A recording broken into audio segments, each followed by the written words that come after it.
Alhamdulillahi Rabbil Alamin. Sallallahu ala Muhammadin wa alihi tahirin. Allahumma salli ala Muhammad wa ala Muhammad wa ajil. Alhamdulillahilladzi hadana lihadza wa ma kunna linahtadiya lawla an hadana Allah. Qala Amirul Mu'minin Imam Ali alaihi salam, "Burnatul haibatu bil khaybah wal haya'u bil hirman wal fursatu tamurru marras sahab fantahizu furasal khair." Imam Ali alaihissalam dalam hikmah yang ke-21 membahas tentang tiga hal, di mana tiga hal ini senantiasa menghampiri kita. Imam Ali alaihissalam membahas tiga hal yang dimana tiga hal ini senantiasa menghampiri kita dan senantiasa ada di sekeliling kita, di mana kita harus jeli dan kita harus waspada dalam menilik tiga hal ini. Apa tiga hal? Yang pertama, takut, al-haibah, yakni takut. Yang kedua, rasa malu atau haya, yakni rasa malu. Yang ketiga adalah kesempatan atau peluang, di mana dalam bahasa Arab disebut dengan fursa. Hakik sodnya fursatun. Jadi ada tiga, ada rasa takut, ada rasa malu, dan ada peluang atau kesempatan. Dikatakan bahwa qurinatil haibatu bil khaybah. Rasa takut senantiasa bersamaan dengan kegagalan. Ini penggalan yang pertama. Dikatakan qurinatil haibatu bil khaybah, yakni rasa takut senantiasa bersamaan dan bergandengan dengan kegagalan. Yang kedua apa tadi? Haya atau rasa malu. Dikatakan wal haya'u bil hirman. Rasa malu itu senantiasa bersama dengan tidak mendapatkan sesuatu atau terhalang. Jadi hirman yakni terhalangnya kita dari sesuatu. Jadi rasa malu senantiasa beriringan dengan terhalangnya kita dari mendapatkan sesuatu. Rasa malu senantiasa bergandengan dan bersamaan dengan tidak mendapatkannya kita sesuatu atau terhalangnya kita dari mendapatkan sesuatu. Ini dua. Yang ketiga, al-fursa atau kesempatan atau peluang. Dikatakan peluang itu bagaikan awan yang sedang berlalu. Peluang atau kesempatan bagaikan awan yang sedang berlalu. Dikatakan wal fursatu tamurru marras sahab. Kesempatan itu berlalu seperti berlalunya awan, angin. Sahab yakni angin. Jadi begitu saja lewat angin di depan kita akan lewat begitu saja, tidak singgah. Nah, fursa juga begitu, kesempatan dan peluang juga begitu, lewat begitu saja. Lalu dikatakan bagaimana fantahiz, yakni gapai dan cengkram, ambil kesempatan. Fantahizu furasal khair, kesempatan baik itu diambil, colong, digenggam, jangan sampai kelewat.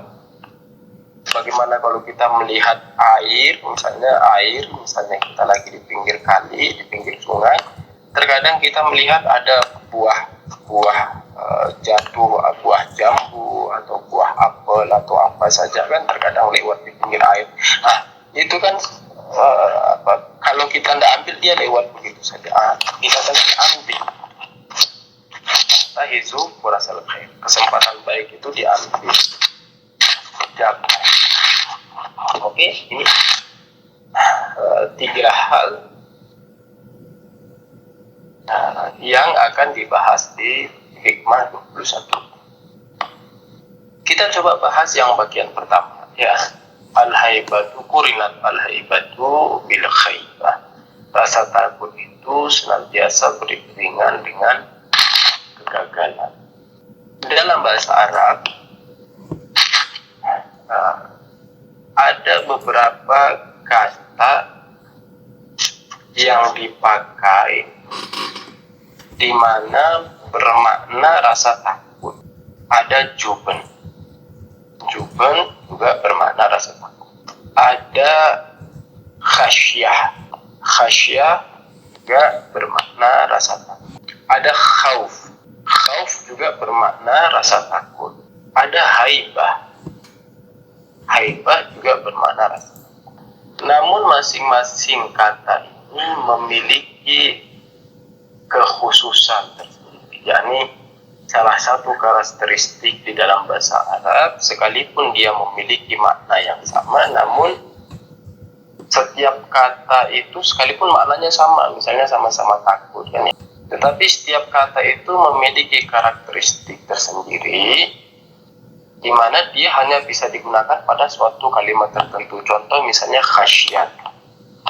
Khasyat itu sekalipun dia bermakna rasa takut, namun dia hanya bisa digunakan untuk penggunaan rasa takut kepada Allah Ta'ala. Makanya saya di dalam Al-Quran Al-Karim kita membaca innama yakhshallaha min ibadihi al-ulama'u. Di yakhsha. Yakhsha dari kata khasya yakhsha. Masdarnya khasyah. Masdarnya khasyah.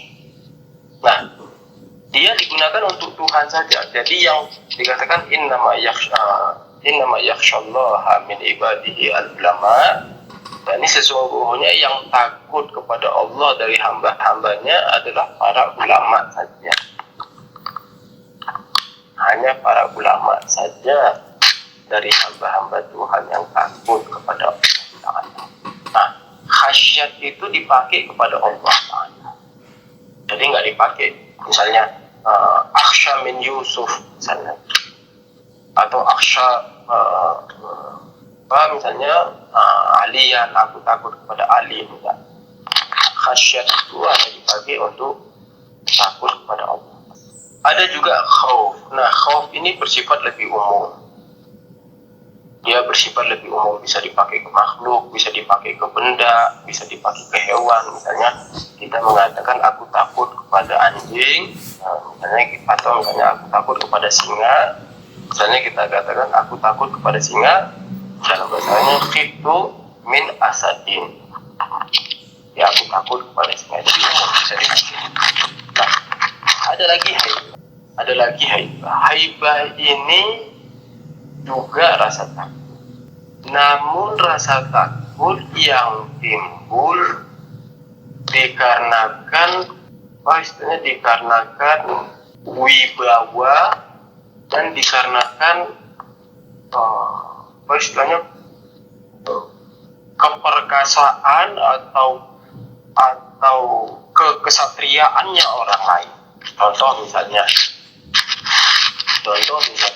Pak Widodo, orang yang sangat berwibawa, orang yang sangat dihormati, orang yang sangat satria, pendekar, memiliki kewibawaan, memiliki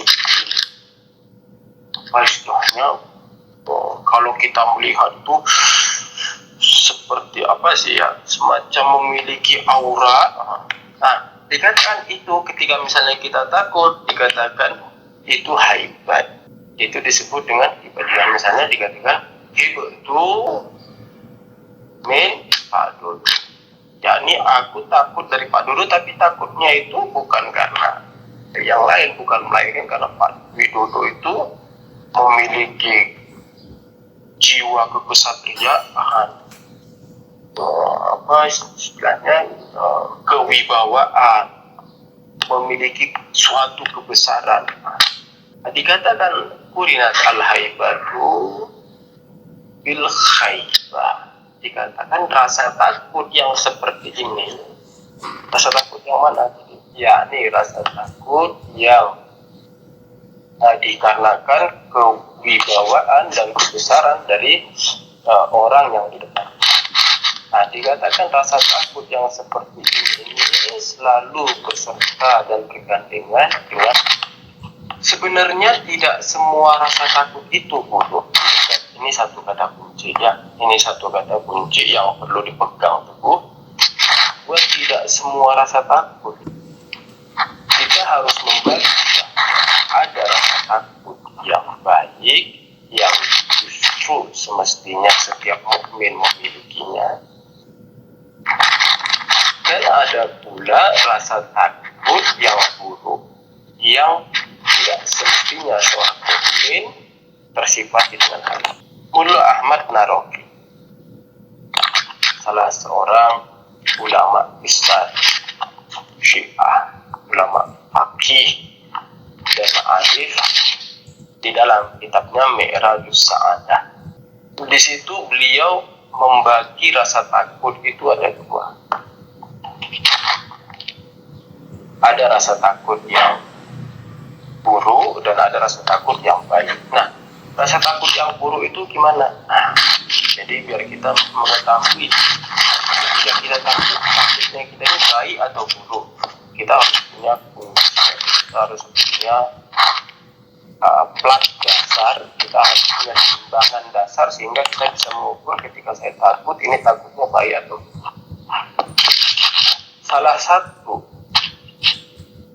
rasa takut yang buruk, nanti kalau kita sudah mengenal rasa takut yang buruk, kita akan mengetahui rasa takut yang baik.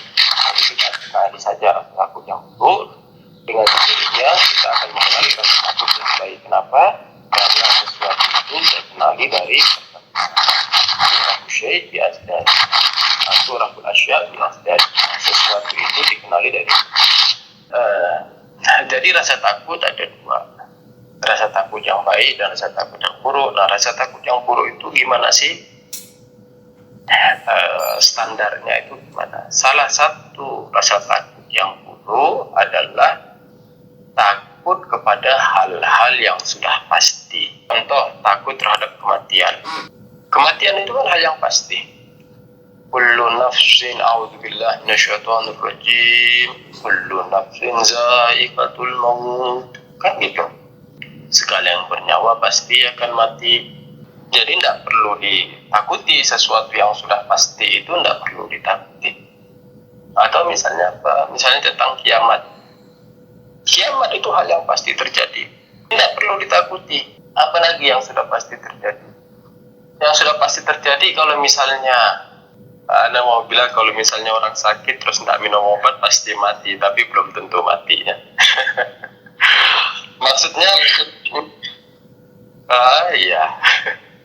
Maksudnya hal-hal antum cari sendiri contohnya. Misalnya kalau ndak belajar, kalau untuk para talabeh ya. Kalau ndak belajar maka gagal. Jadi ndak bisa lulus ujian. Itu ndak perlu ditakuti. Kenapa loh? Orang itu hal yang pasti, kamu ndak belajar gimana bisa lulus? Atau misalnya bagi yang bekerja, kalau misalnya tidak masuk kerja, ya insya Allah nggak dapat gaji, dan itu tidak perlu ditakuti karena itu hal yang pasti. Terus apa yang harus dilakukan adalah mempersiapkannya, bukan justru menantinya. Jadi misalnya contoh orang mau mati itu hal yang sudah pasti, yang tidak bisa dihindari. Tidak perlu ditakuti. Lalu apa yang dilakukan? Yang dilakukan ya kita mempersiapkan kalau seandainya saya mati apa dan sebagainya. Di alam sana bagaimana, lalu bekal apa yang sudah siap, sudahkah semua kewajiban kita tunaikan. Misalnya bagi kita yang sudah mustati' atau yakni sudah memiliki kemampuan di mana diwajibkan bagi kita haji, maka wajib pergi haji. Dan kalau seandainya kita tidak pergi haji dalam keadaan kita mampu, ya pada saat itu kita mampu, lalu kita tidak pergi haji, tidak berapa lama tiba-tiba kita bangkrut. Nah, itu kita memiliki hutang terhadap haji itu. Jadi sekalipun saat ini sudah bangkrut, namun kita masih memiliki hutang terhadap haji itu. Kenapa? Karena pada saat kita mampu, yakni apa mampu? Yakni ada uang, lalu sehat, bisa pergi, lagi tidak terhalang corona dan sebagainya. Namun kita tidak pergi pada saat itu. Nah, sekarang lagi ada corona atau sekarang lagi bangkrut, kita memiliki hutang dan itu harus sudah dibayar. Atau misalnya sebelum kita mati, persiapan apa lagi? Kumus kita sudah dibayar apa belum? Apalagi hutang, kita punya hutang enggak ke orang lain. Sebisa mungkin kalau kita punya hutang, hutangnya diselesaikan. Apalagi misalnya kita pernah berbuat salah sama orang, minta maaf. Itulah kenapa kita melihat di beberapa kegiatan Syiah seperti misalnya Idul Qadir, seperti misalnya Idul Fitri atau Arafah dan sebagainya, sangat dianjurkan untuk saling memaafkan. Jadi sesama Syiah saling memaafkan, bahkan di sebagian riwayat dikatakan sebelum tidur kita dianjurkan untuk memaafkan orang lain. Bahkan kita juga memiliki pelajaran dari Hazrat Zahra Salamullah alaiha bahwa beliau sejak malam hingga subuh itu justru mendoakan tetangga-tetangga, mendoakan orang. Nah, ini sebenarnya hal-hal yang perlu kita laksanakan dalam hidup, ya. Daripada kita capek misalnya mengurusi debat Sunni Syiah dan sebagainya, itu kan tidak produktif sebenarnya. Ya, ini perdebatan Sunni Syiah, perdebatan para sahabat, itu sebenarnya tidak produktif. Ada manfaat, cuman tidak produktif. Yang produktif itu gimana? Yang produktif itu tetangga kita Syiah di sebelah kita itu lagi sakit dan kita lagi makan enak, lalu kita diam-diam aja. Tetangga kita di sebelah itu lagi kelaparan, lagi tidak punya makanan, dan kita lagi makan CFC. Benarkah CFC atau KFC? Anda tidak tahu mana yang benar ejaannya. Anda aku lihat itu yang ayam goreng dijual, dan kita menikmatinya dan kita diam-diam aja. Ini yang Islam justru mengutuk hal-hal yang begini. Ini yang mestinya kita persiapkan sebelum kematian. Jadi karena mukmin yang di sebelah itu punya hak terhadap kita. Atau misalnya kita pernah memakan hak orang lain. Nah, itu adalahnya raddi madzalim. Raddi madzalim itu apa? Raddi madzalim itu gini, kalau misalnya dulu mungkin kita waktu sekolah SD, SMP, SMA pernah makan bakwan di kantin, makannya 5 bilangnya 2. Makannya 5 bilangnya 2. Terus si ibu kantinnya sekarang udah nggak tahu di mana. Kita mau bayar, tapi ibu kantinnya nggak tahu di mana. Caranya gimana? Caranya kita raddi madzalim itu. Jadi kira-kira kalau diuangkan itu berapa? Misalnya 1 bakwan sekarang berapa? 1 bakwan misalnya 500 rupiah. 3 bakwan berarti 1.500. Nah, itu kita serahkan misalnya ke kantor Ahbar, nanti di situ dalam bentuk raddi madzalim. Nah, nanti pihak kantor Ahbar yang menyerahkan, nggak tahu ke fakir yang mana gitu. Nah, itu mesti selesai semua sebelum kita meninggal, itu mesti sudah diselesaikan gitu kan. Ini satu rasa takut. Jadi rasa takut yang terhadap hal yang pasti. Dan ini buruk. Jadi tidak perlu ditakuti. Justru kalau seorang mukmin takut terhadap hal yang begini, itu buruk. Salah satu hadis ini dari Imam Ridho alaihissalam dikatakan hadis silsilatul dhahab, yakni hadis rantai emas. Istilah hadisnya itu hadis rantai emas, yakni hadisnya itu sangat kuat dan pure, yakni hadis yang sangat asli. dikatakan la yadu Ali bin Abi Thalib hisni faman dakhala hisni amina min azabi. Ya, Ali bin Abi Thalib alaihissalam adalah bentengnya Allah, dan siapa saja yang masuk ke dalam benteng Allah akan aman dari azabnya Allah. Semoga antum semua termasuk orang-orang yang berlindung di dalam wilayah Ahlul Bait alaihissalam, dalam bentengnya Imam Ali alaihissalam, di dalam wilayah Imam Ali alaihissalam, sehingga aman dari azab Allah Ta'ala, insyaallah. Amin. Malam Jumat kita doakan para saudara-saudara kita, mukminin, mukminat, muslimin, muslimat, bapak, ibu, adik, keluarga kita, guru kita, marhum Ustaz Hasan Abu Ammar rahimahullah, marhum Kang Jalal, marhum Ustaz Hamdi, marhum Ustaz Toha Musawwa, marhum Ustaz Rusdi. Semoga Allah merahmati mereka semua, dan kita aku Imam Khomeini Budi Sasitu, marhum Abdullah Bahjat, marhum Aidullah Misbah Yasdi, Aidullah Masjid Aidullah Fasita Batabai, dan begitu juga yang masih hidup, khususnya Rahbar Muazzam. Semoga Allah menjaga beliau, dan untuk kesuburan Imam Zaman Abdullah Farjo Syarif kita kirimkan Al-Fatihah ma'as-salawat. Allah sakhiri bila taufiq wal hidayah. Assalamualaikum warahmatullahi wabarakatuh.